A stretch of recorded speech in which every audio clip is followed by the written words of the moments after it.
We're live. There it is. There it is. Another edition of Get Found and Be Seen.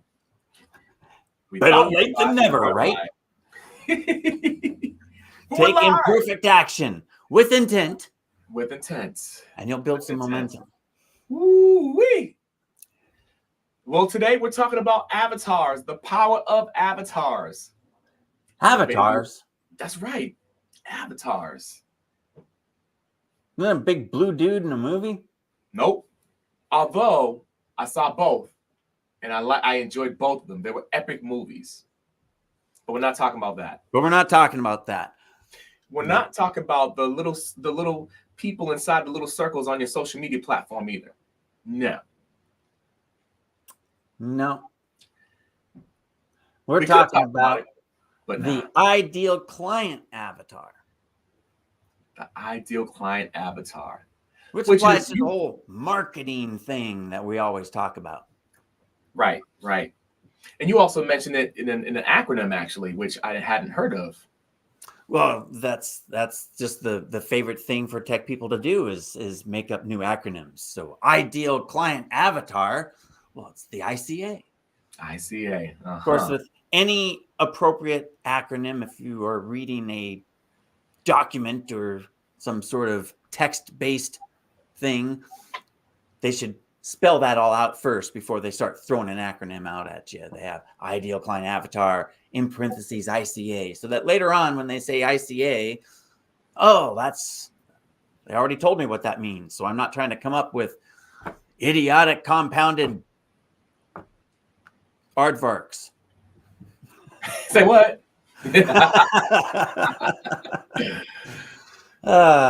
Yeah, that's true. I appreciate you being so thorough, Monty, because a lot of people like to just say the acronym, but to break it down and then give the acronym. Well, that's taking things for granted. Oh, they'll know what I'm talking about. Yeah, that's true. Easy to take things for granted. But I do think it's always good to ideal client. Yes. Yeah. What exactly? What is that?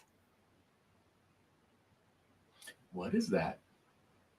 Because we say avatar, we're taking it for granted. When we say, well, we mean your ideal client, we're taking that for granted.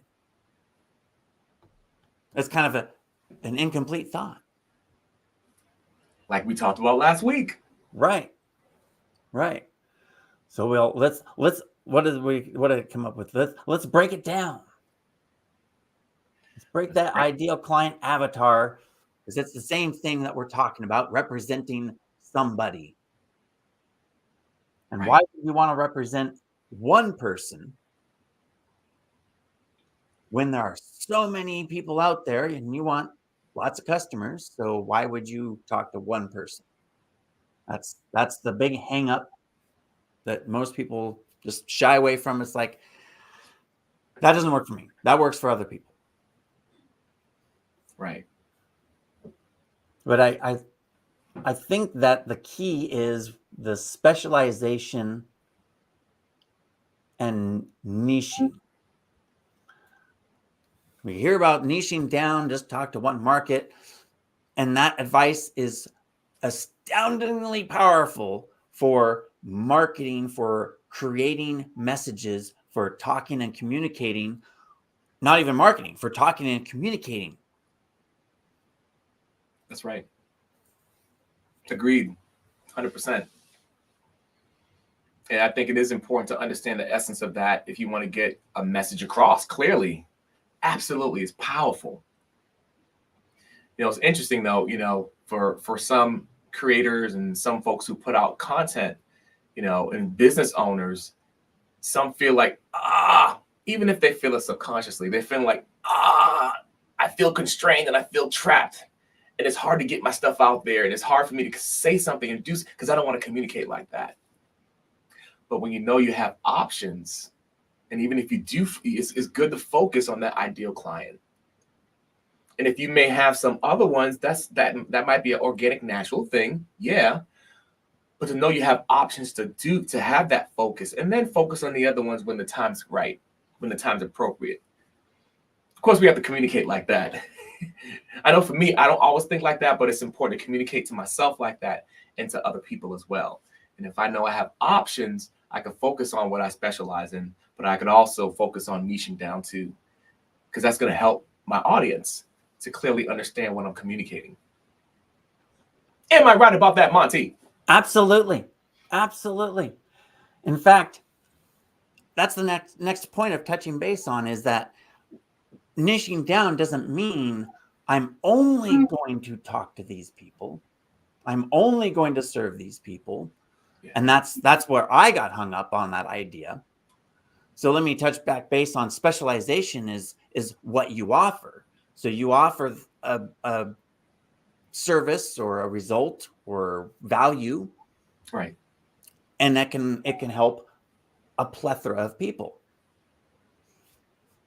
So on one hand, one philosophy is, I only have so much time. Let me invest that time into the people I can help the most, because that'll give the biggest impact, which will bring me the biggest return on my investment. Pardon me. But there's also the aspect of, well, I can't talk to, here's a good analogy. You got a whole bunch of friends. Do you talk to all your friends exactly the same? Let's say you got to buy them a birthday present. Would you buy all your friends? You just go out and buy, here, I'll just buy 11 of these things. I'm set for the year. I give every one of them one of these things. Now, possibly that could work. There are some exceptions to the rule, but for the most part, this person likes this type of thing, or this color or that color, or just everybody has their own personal preferences. So when you want to communicate with that particular friend, you may not do it consciously, but you'll communicate better if you did. But you think about, how can I get my message across to them? How can I share this emotion? Right. And you know that, well, I can't share with that friend over there because they don't care about that stuff. Yeah. You know, oh, I made this thing and it's really cool. It made me feel awesome. And this other person's like, I don't get it. Abstract paintings don't mean anything to me. Right. Yay, you made a Picasso-like painting.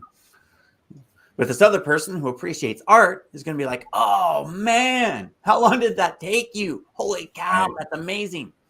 Right. That's true.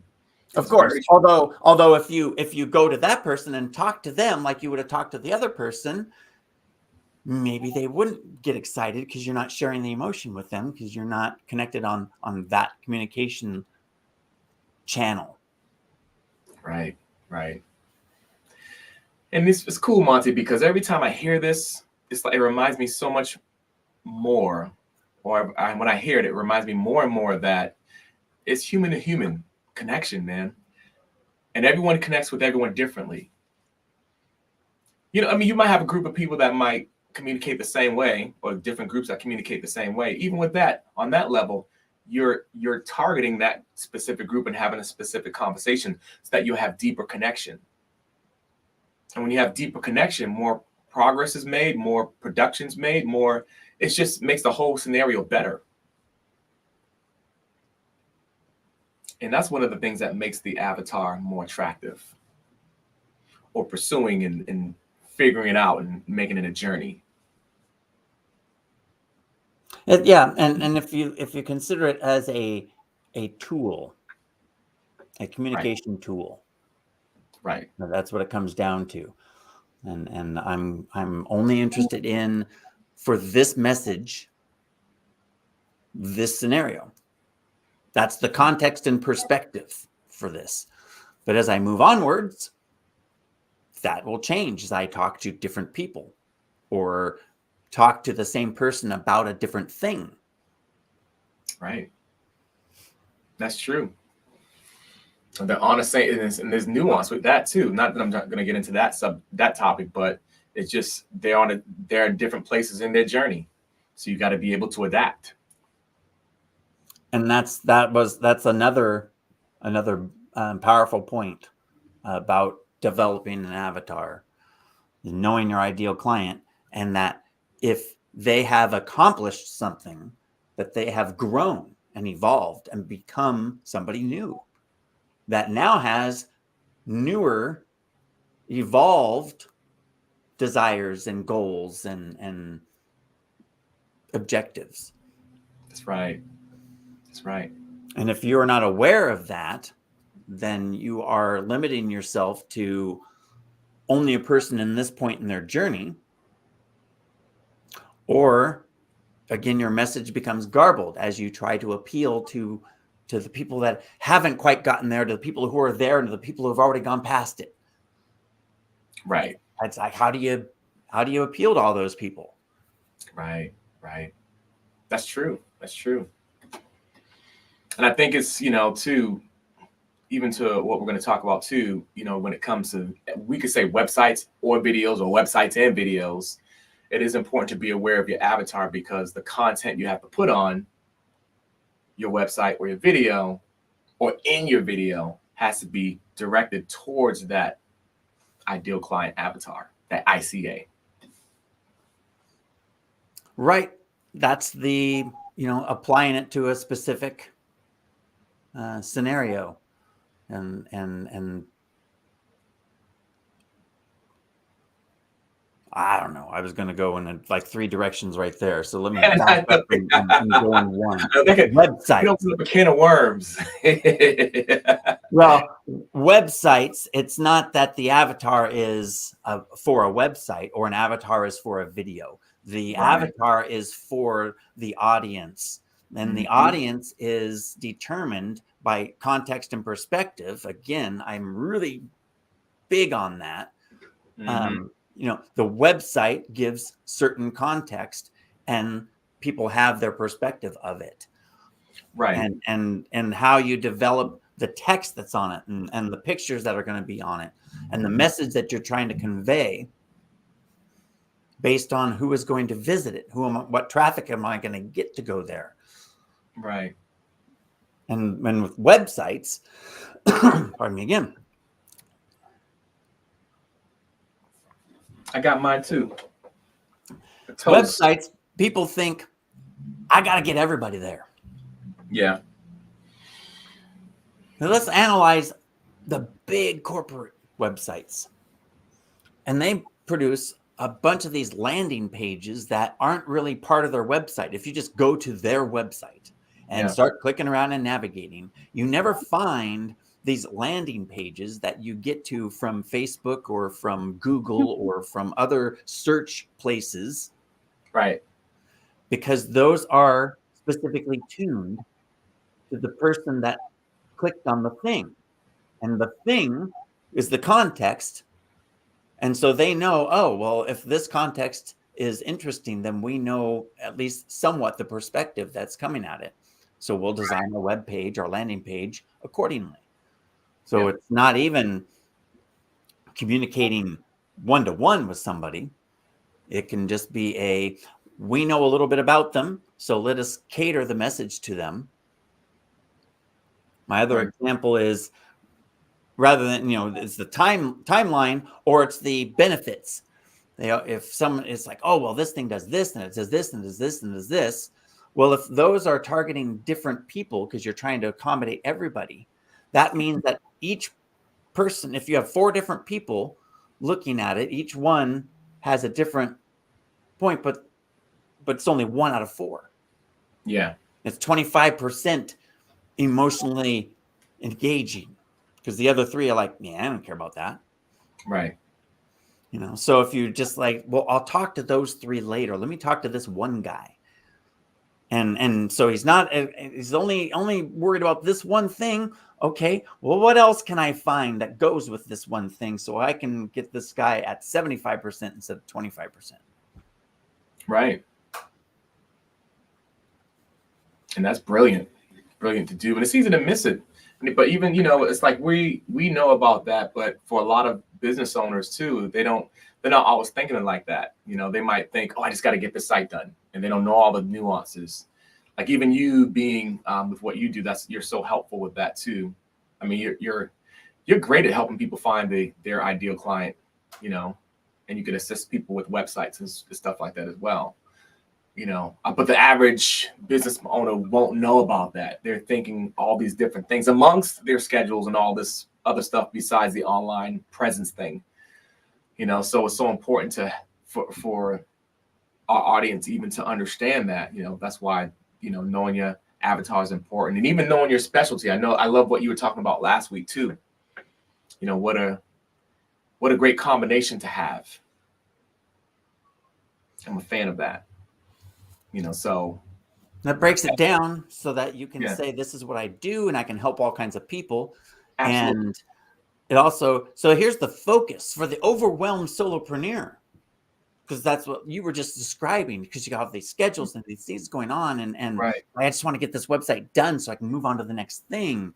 And I don't have time to make it. I'm not a big corporate, so I don't need to make it a big corporate thing. Yeah. No. And here's the thing. Step at a time, don't be overwhelmed. So yes, get the basics in there, and then just remember, okay, now instead of just let me run some ads, or let me just try to get people to come to the website, let me do that more focused and say, instead of just driving them to the website, let me build my first landing page specifically for this one type of resolution, result, or problem, and I can do a week or two or a month on that topic. Yeah. But then, don't, because you're going to get bored. I would get bored. It becomes stale. You feel like, even though it's not really all that true, you feel like, oh, everybody's getting tired of me talking about this. Everybody's heard me say this 100 times. Well, probably not. Everybody, definitely not. And every time you ever said it, no, nobody heard it every time. But still, to keep things fresh, the algorithms, your topics, then you pick a new ideal client avatar. Hey, I can help this person really, really well. And I am. Now that I have that landing page specifically for them, and it's doing its job, converting better than my regular website does. Right. I'll build another landing page for this other person that I know I can give great results to. Right. Right. And I love that, and you saying, I know I get bored. That's keeping it real, man. That's true. I find myself in that position too. And for me, I try to have that direction of, hey, let me try to go 90 days if I can, unless I have the capacity, because some, like with us, we have the capacity, but some people don't have that capacity, so give it just to have a balance with that too. Make sure you give it some time. Give us some time to make sure that you can reach your audience, and I know you alluded to that as well. But yeah, being able to find the other ideal client avatars, because some people might not, but folks like us will. We do, and that's a reality, and being aware of that to keep things fresh and keep a good balance for yourself and your business. So that's a great point you made, Monty. Thank you. You are welcome, my friend. It's all, from here. And the same thing applies with video. I'm going kind of old school with this right here, but let me say it like this. The same thing applies with video. Same thing applies with video. Like in your content, in your conversation, and who you speak to, you want to speak to those particular pain points and those dreams that people have. So that you could, I was speaking to a potential client a couple of weeks ago, and I'm trying to hold back, because in our world we say call out. We want to call out that person, but in the hip hop world or the entertainment world, that means a completely different thing. So I've been trying to change my vocabulary. This potential client, she called me out. She called me out on it. So you want to be able to speak to them. I use more of a general term like that. Speak to your audience. We want to be able to reach them, that specific type of audience. For example, like I talked to you, Monty, just talking about, just small business owners who are introverts. That's a group to talk to, or small business owners who are realtors, who are introverts. You know, being that specific is super helpful. That way I could speak to them from the video and to say, attention, small business owners who are introverts or what have you, for example, hint, hint. That's also a good way to go too. You could try it out. And of course, you always have to experiment and give it time. But that's how that applies in a scenario like Monty talked about, where he was talking about websites. That's how it could apply to video as well. But as long as you get that idea, you can go in that direction. That's a good place to go. Right. It's once again, it's all about communication. So in Right. video, well, as comparison, in a website, the colors and placement and text size and font style, all those things play a part. Knowing, hey, I've got a masculine group. I don't want a bunch of flowery script and pink flowers, or whatever. You're identifying who's my audience. What would be appealing to them? Right. And same with video. So again, what colors am I wearing? What's my background? What kind of attire do I have on? What Right. style? Right. And the cool thing is you could be a little loose with it too when it comes to videos. You notice I have my 90s hat on. Well, again, it's about your audience. Right. It's about you, your brand. Mm-hmm. And, it's like you said, you got to be loose with it a little bit. And yeah, it's not here's my form. Let me fill out. This is exactly what I do. On Mondays, I wear this hat and these pants and this thing. It's like, right. No, I'm just saying when you're okay, I'm going to be talking to these types of people. Maybe it doesn't matter. Yeah. Maybe that what kind of clothes, because of, this is a casual setting. I can be in jeans and a t-shirt. It's not a problem. Nobody's going to say, well, that guy looks unprofessional. Right. Right. You're in a super professional scenario and you're trying to convey a message.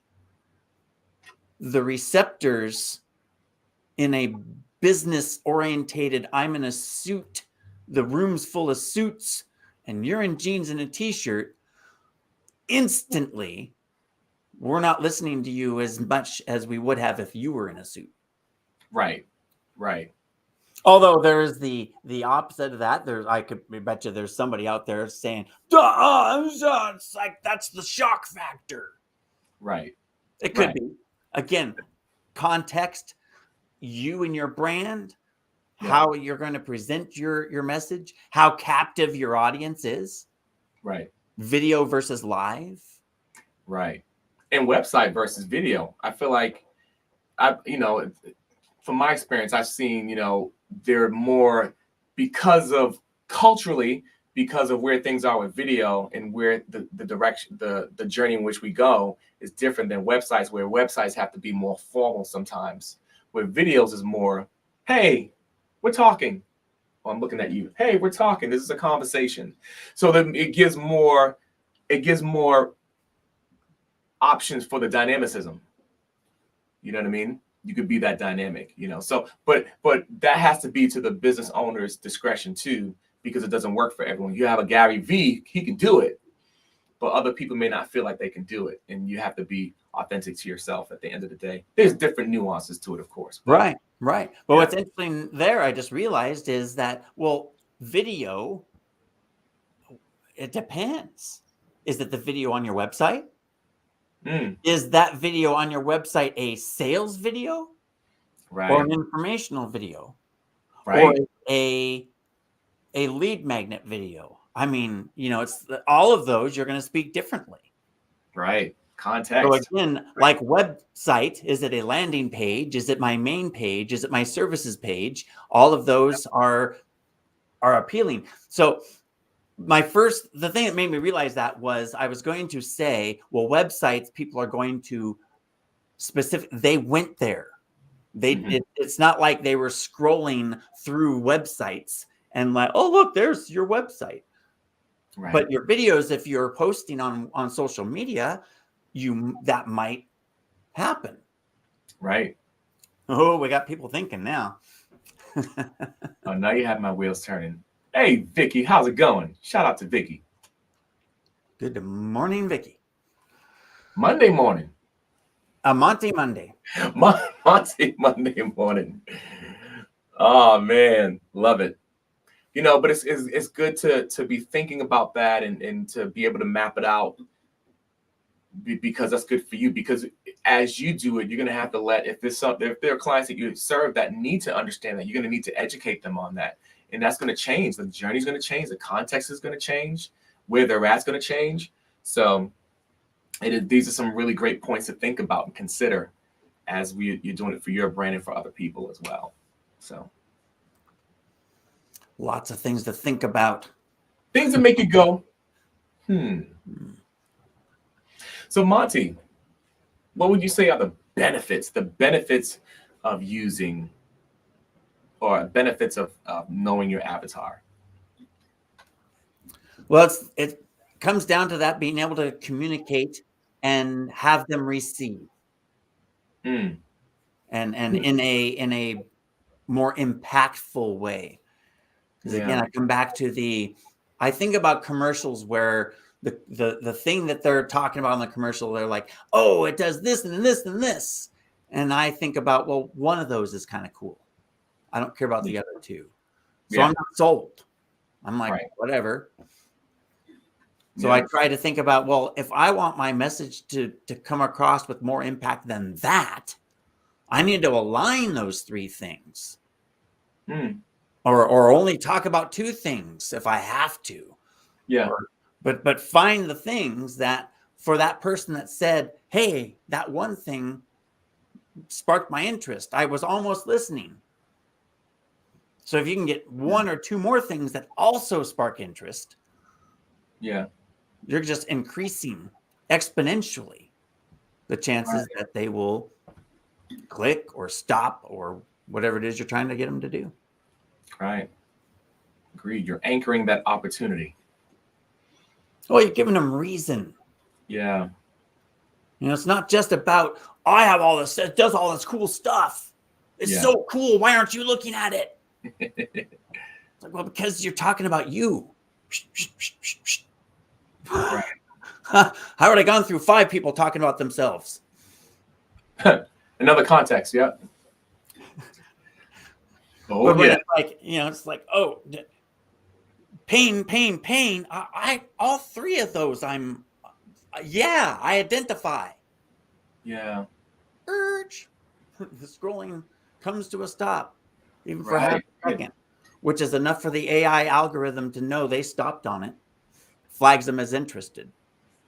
Yeah.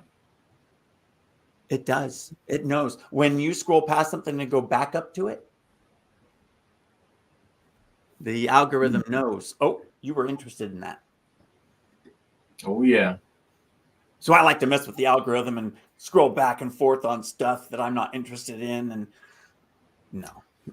Somebody's watching. That just promotes stuff you don't want to look at. Somebody's watching you. No, just kidding. The AI. What was that? The AI. The AI. The AI is watching. IA. That's good though. I agree. Those are some really good benefits, and it is good to be mindful. And to think, and it expands your mind too, and it gives you that emotional intelligence. That's the best phrase I could think of. It gives you that emotional intelligence to think about what do your people need, and you're able to keep an eye on that. I've been trying to be more hypersensitive to that too. What do my people need? And I think about their pain points, not just one. What are the other 2? Are there more? And it's cool because it reminds me of being in a room and I'm networking with people and I'm aware of their challenges. I can speak to them on that level. And it's more in my mind as opposed to just on a mind map, which I love being on a mind map or on an Excel sheet or whatever. It's in my heart and my mind. So therefore I can serve them better. And it's authentically coming from me. So you have that avatar timeline. And if you've already identified that, then you can potentially already have the next set of solutions ready for them. And again, so now you've identified a specific person and the specific pains that they're having now, and what you Yeah. can do to help that, and therefore that will make them have these pains as they move forward in their journey. And you can basically have them think, what is he reading my mind? He's talking exactly to me. He knows exactly what's happening in my life. Right. And Yeah. then you can also, instead of, now what am I going to do now, or I'm getting bored doing the same thing, it's this map of, oh, here's the next thing they're going to need. I'll just have it ready for them. Right. Right. And they're already emotionally charged because we've already figured out pain 1, 2, and 3. Yes. Now we're doing it again. Right. What I love to do too, Monty, and I think I learned it from one of our coaches, Jim, is to get their input too. Like you have those next things lined up. Hey, I was thinking about this. What do you think about this? You know, and just getting them involved with the creation of it. How What better cool. way to know them? Yeah, just what a way to know them and understand them. So yeah, that's Because here's another analogy I was thinking about in this scenario of talking to an audience and trying to appeal to a bunch of different people and only getting 25 to 50% out of all the points that you're talking about to them.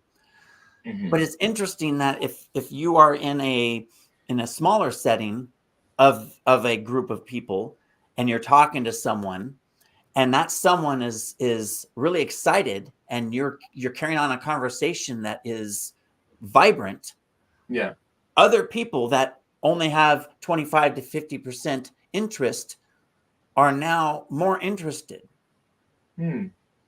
because this person's excited about it. Right. That's true. That's true. And so there's that. If I can narrow down and just talk to this one person, I will generate interest elsewhere Right. simply by creating momentum here. People Right. will take notice. Yeah. Agreed.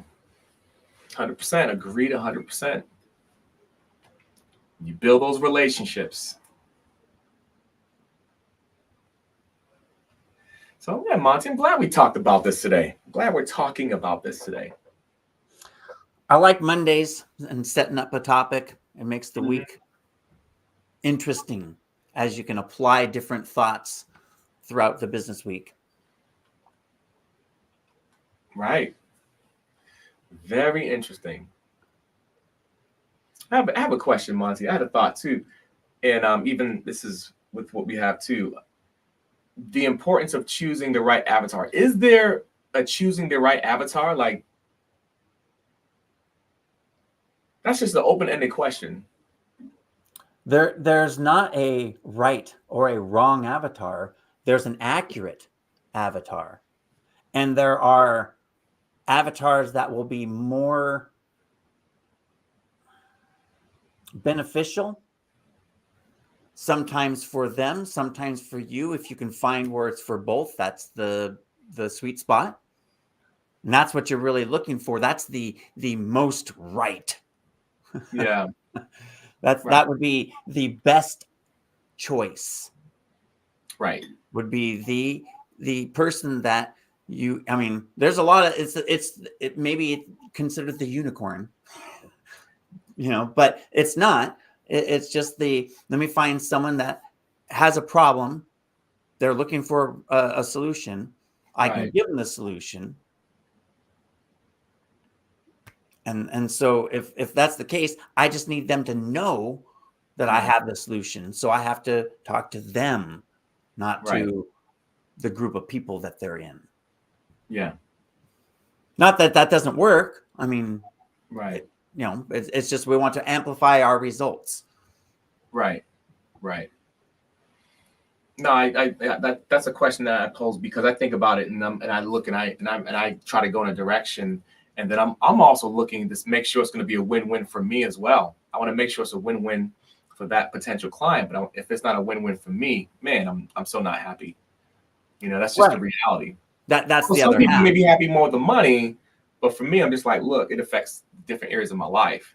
And I'm trying to scale. I don't want to just scale my business. I want to scale my life. You know And what I mean? that's very key and important that you pointed that out, because I kind of stopped halfway. That's the one half is the giving a big result. Right. And there's some other factors for the unicorn. They have to be able to pay, knowing they have the pain and the problem, knowing that they want to have a result, and being able to pay for it, which is unfortunate because you'd love just to be able to help people. If money wasn't involved, to just help people. Right. But this is a business. We are trying to make money. Right. So we have to put in work. We have to put in effort.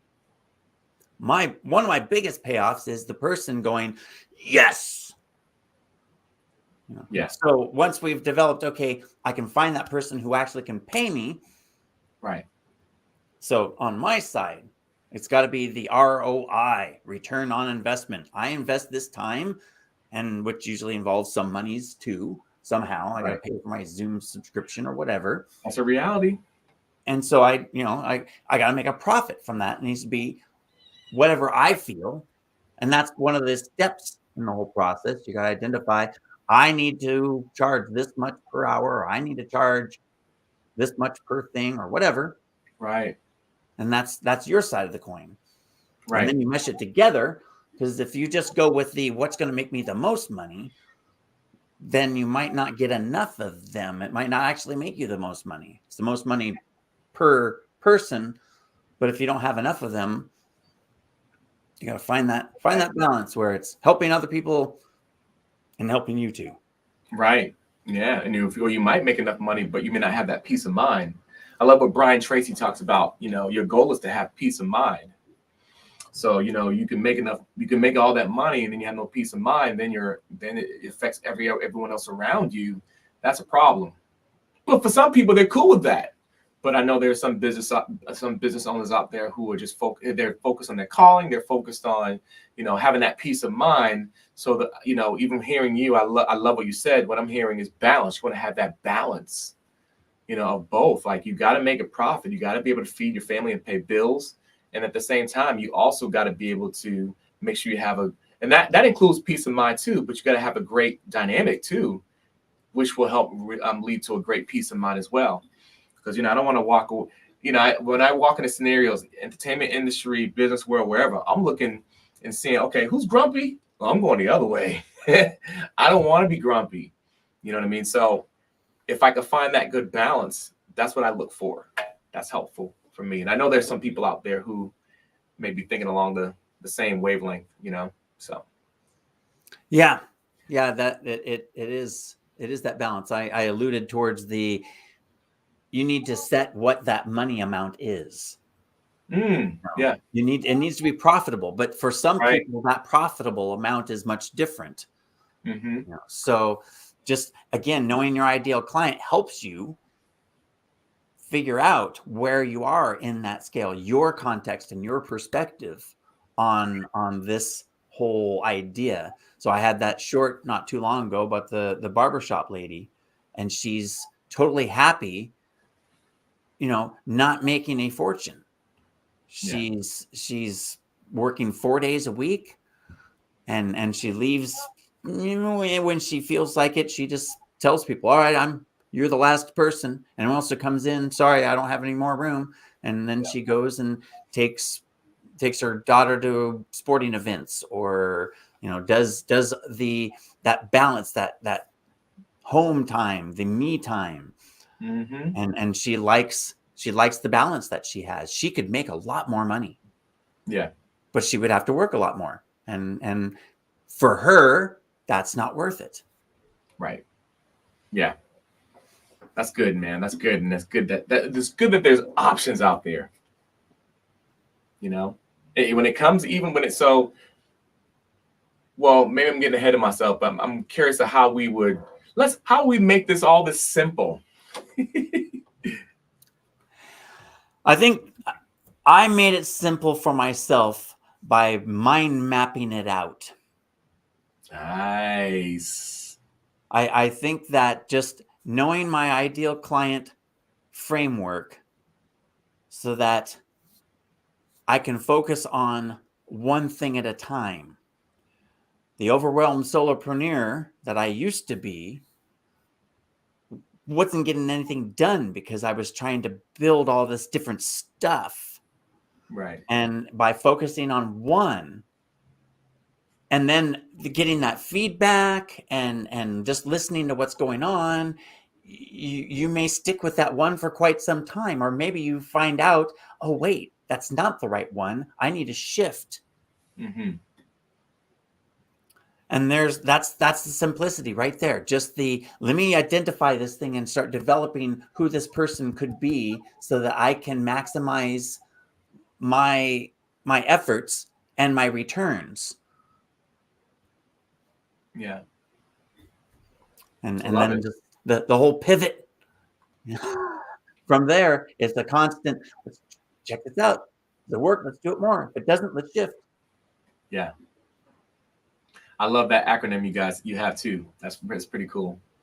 Yeah, it works for a lot of things. It fit right here. So I slid it in and put it in. You slid it in. Yeah, there it is. Right in there. So, hey, slid it right in there. We got it. It's a strategy. It's a business strategy. It's whether it's using your avatar, using marketing, going to expand your services, I'm going to hire new people.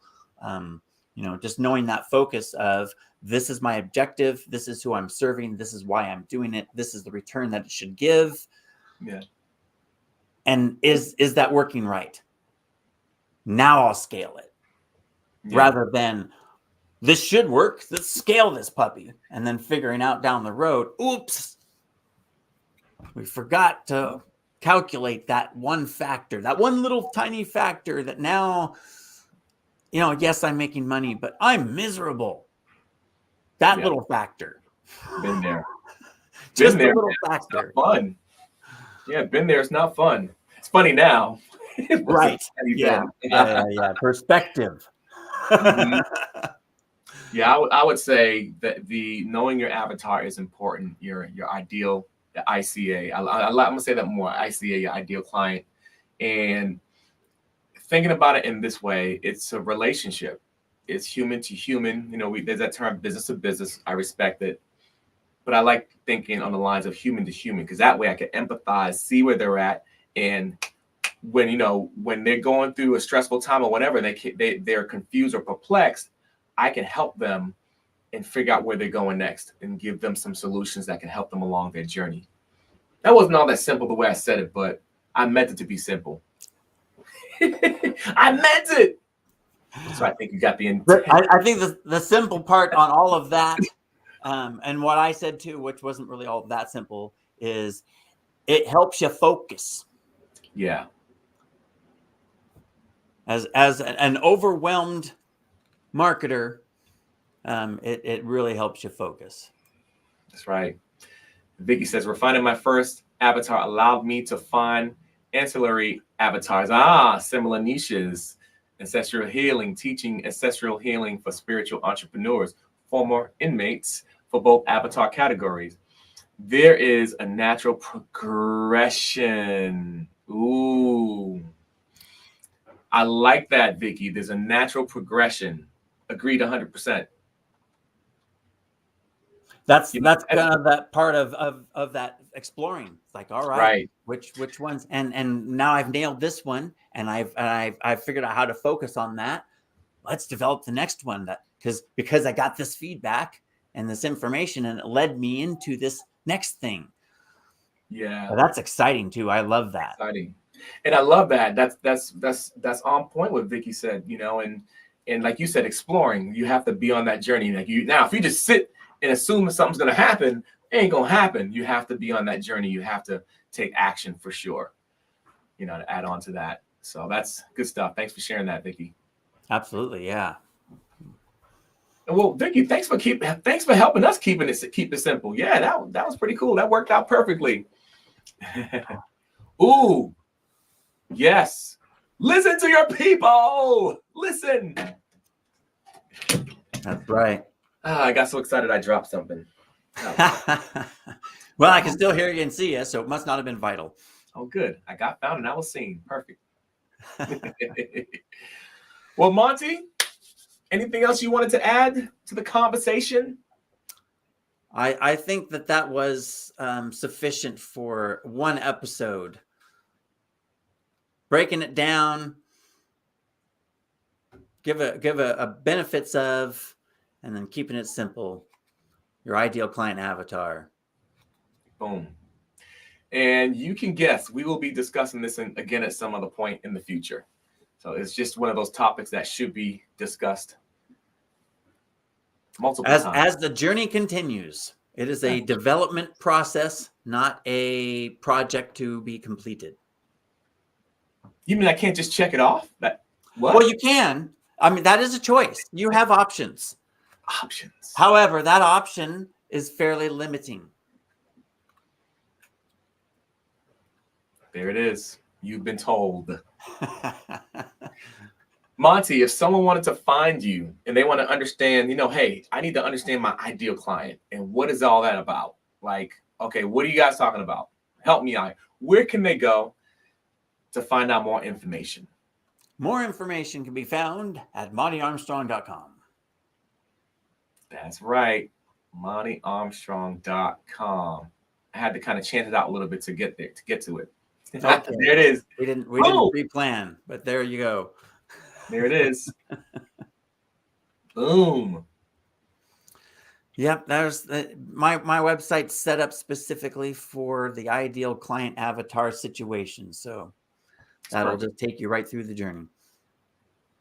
That is perfect, my friend. So that's kind of the website side. That's the Monty Armstrong side. Let's talk about the Carl side on videos.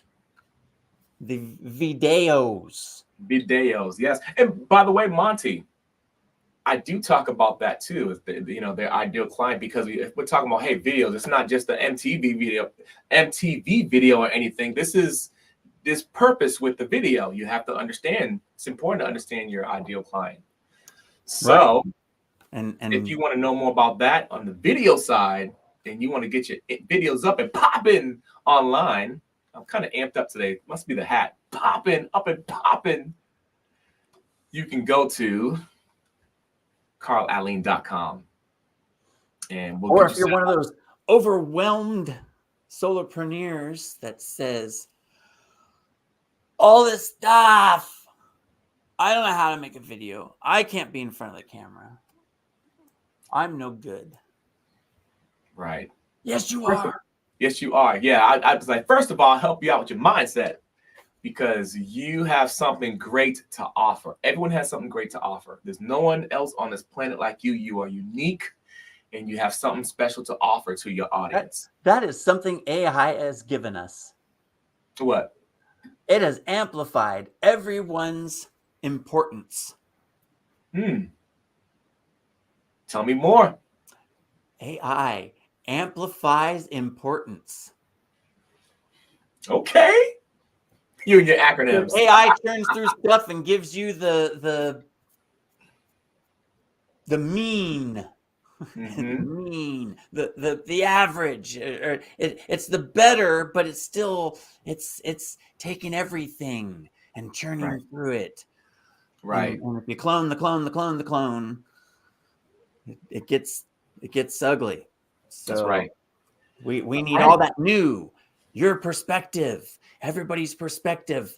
Yeah, but there's 100 people that already talk about that topic. Yeah, but none of them talk about it from your perspective.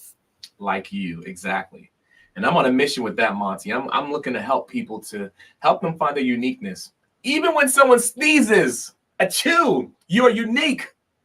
I said it. I said it, Monty. That's right. Okay, we'll stop right there. People are unique. People are unique, simply put. Absolutely. All right, everyone, you've been listening to and watching another edition of Get Found. Be Seen. And Be Seen. We'll talk to you later. Enjoy your week. Happy Monday. Happy Monday. Tuesday, Wednesday. Get found, be seen, start to take the stage, unlock your potential.